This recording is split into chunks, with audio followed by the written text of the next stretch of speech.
Court records detail a violent criminal history of the man accused of killing two healthcare workers at Methodist Hospital. Good evening, I'm Blake Hansen. 30-year-old Nestor Hernandez is charged with capital murder for the attack in the mother and baby unit at Methodist yesterday. He was on parole for an aggravated robbery, and he was wearing an ankle monitor. Charging documents say in 2015, Hernandez and another person attacked and robbed a woman who was coming home from work. She suffered a broken nose and fractured eye. He was sentenced to 8 years in prison.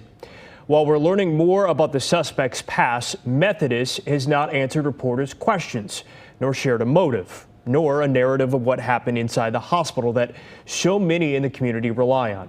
Fox 4's David Satendri has been working this story all weekend and joins us live. David? Yeah, multiple healthcare workers connected to Methodist Hospital have reached out to us since yesterday, citing safety concerns. Now, they all say it's obviously clear the gunman is the person who is responsible for this tragic shooting. However, they wonder if there's anything the hospital could have done to prevent this from happening. That was supposed to be a happy unit. It's a happy place. Labor and delivery, postpartum, those are happy places. A former Methodist Health System employee of more than a decade is speaking out. She doesn't want to show her face and wants her voice disguised to protect her current job. At Methodist, she worked in the mother-baby unit, where two employees were shot and killed Saturday. She knew one of the victims and knows many there during the shooting. They're devastated, they're traumatized, and when they woke up that morning and told their family bye, they didn't think that would happen. She also says there have been security concerns for years, not enough restrictions, and not enough oversight. Like we've said this is going to happen.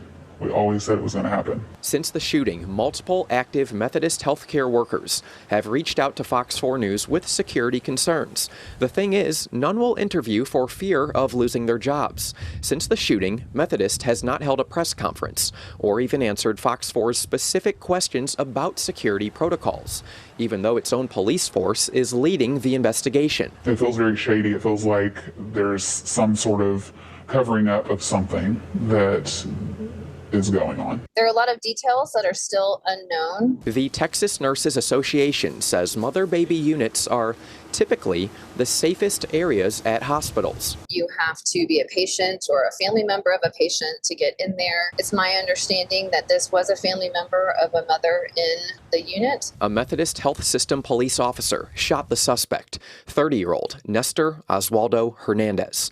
He was hospitalized after being shot. He's charged with capital murder.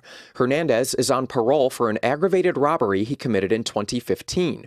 He was wearing an active ankle monitor. In a statement, Methodist says it's increasing police force staffing on campus, and it's planning additional meetings of its ongoing safety and security committee.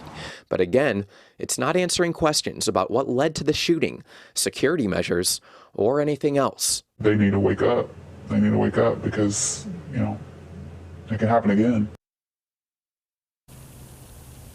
Names of the two victims have still not been released. Blake, back to you. David, thanks.